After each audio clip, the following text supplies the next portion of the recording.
Do we have something very special for you at the Scott Laurie Gallery? Kirsty Lillico's Carpet Burns. It's a monumental show in more ways than one. I first discovered Kirsty's work when she won the Park and Drawing Prize, of course. Hugely controversial win, generated lots of conversation around what is a drawing and what can a drawing be. We grabbed Kirsty while she was in the gallery during the hang so she could talk us through some of the works in this show, in this short film. I used to make things, it's always been kind of textile based. I did a master's and I made a kind of uniform. So it was I thought of it as kind of wearable sculpture for the body, as a container for the body. And from there I was sort of thinking about modernism and the legacy of modernism and design. And I thought about architecture as another layer of that protection for the body. And yeah, so that's what sort of led me into kind of the architectural floor plan as a kind of form.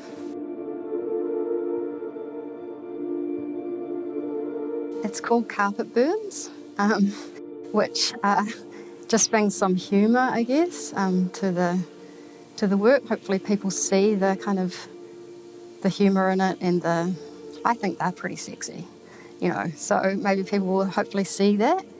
And it's kind of a survey of, I would say, about the last 7 years of my practice, including the first carpet sculpture I made, and then the one I've made this year. I was using like paper, like sheet material, I guess, and then I was kind of looking at the work of Robert Morris, who was a post-minimalist sculptor in the 60s, and he used industrial felt. My studio was next to a carpet warehouse, or they would rip out carpet. And I kind of saw it and I just thought, that has potential. It's free material with some potential for like drapery and falling in a way that's sort of similar to industrial felt.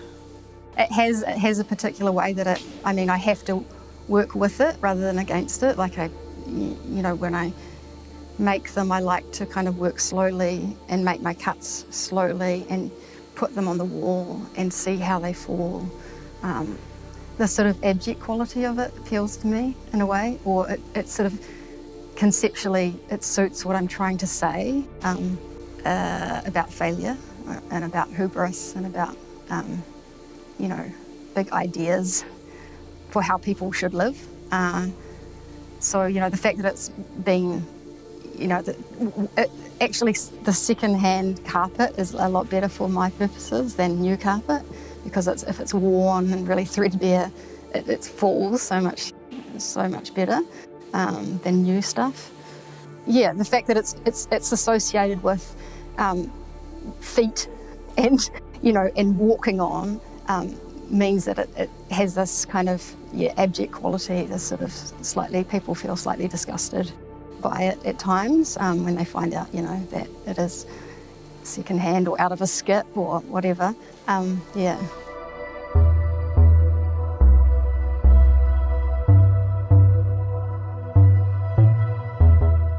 So this was made sort of in a site-specific way. It was made for a particular space, which was the rear window at the Dunedin Public Art Gallery.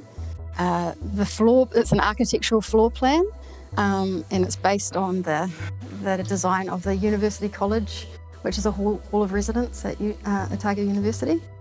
I guess it's that particular architecture is what's known as brutalism. So that was sort of my first kind of inspiration in terms of architecture. I grew up in Upper Hutt, which has got a lot of, all the council buildings are that sort of raw concrete style. And so I was always fascinated with them when I was growing up.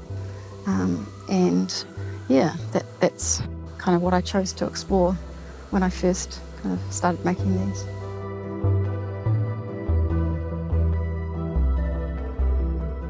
That's called Machine for Living. So the quote, I think, is from Le Corbusier, and it's something like, what is it? A house is a machine for living in. And this is an apartment building in Marseille by Le Corbusier.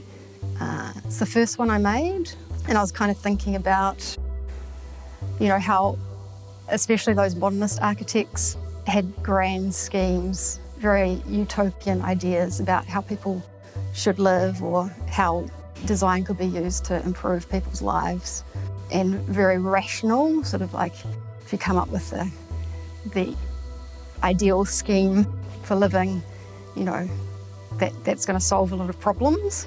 So I was sort of looking at those kind of ideas now. Where are we now with it? How do we think about those ideas now? And has it failed? Like, has that way of thinking failed? Where are we with? I mean, we're in the middle of a housing crisis, particularly in Wellington. So, in terms of the rationalisation of space, I'm not sure we had it figured out in this country. Maybe he did have some. We could have applied some of those ideas here a bit more.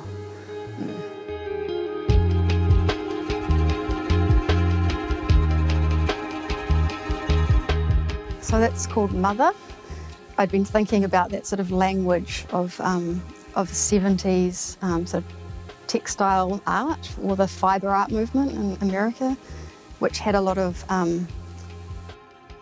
sort of female imagery in it. I feel like that as a movement is quite influential in my work, even though I'm using an industrial material and quite a simple process. I cut with a craft knife. There's no real, craft skill involved, whereas they were weaving and things like that. It was a desire to make something very dark in colour, and also that had a kind of hulking, enveloping presence, because I feel like my work does have a real presence, they're almost bodies. So that was the impetus, or the impulse, was to make something like that. And then it came together kind of like a collage of using what I already had, and also dyeing other pieces to fit. And there's a pocket in it where pieces are sort of tucked in. So again, it's like a pouch, to reference the feminine. We were watching a film called Suspiria. It's a remake of a 1970s horror film, Italian, and there's a creature in it called Mother, and she's like a witch, and she's kind of collaged together out of all these pieces of young women, and it's like, it's pretty disgusting. But so she's called Mother, and so that also kind of, and I'd already been thinking about the title, and then sort of, I feel like this has a dark, witchy vibe to it, so I thought that was quite a good connection.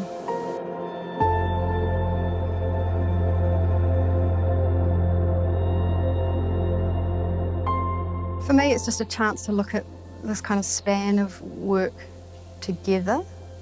So maybe if people are familiar with, have seen one of my pieces before, they'll be able to see this kind of connection over time and how it maybe is developed.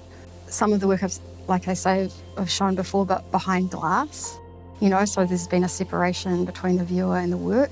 And I feel that it's quite important to be occupying the same space as the work, because, there is, like I say, they are like bodies. And I think with sculpture, it's not enough to just see something in a photograph, or, you have to be with it, because it has its own presence.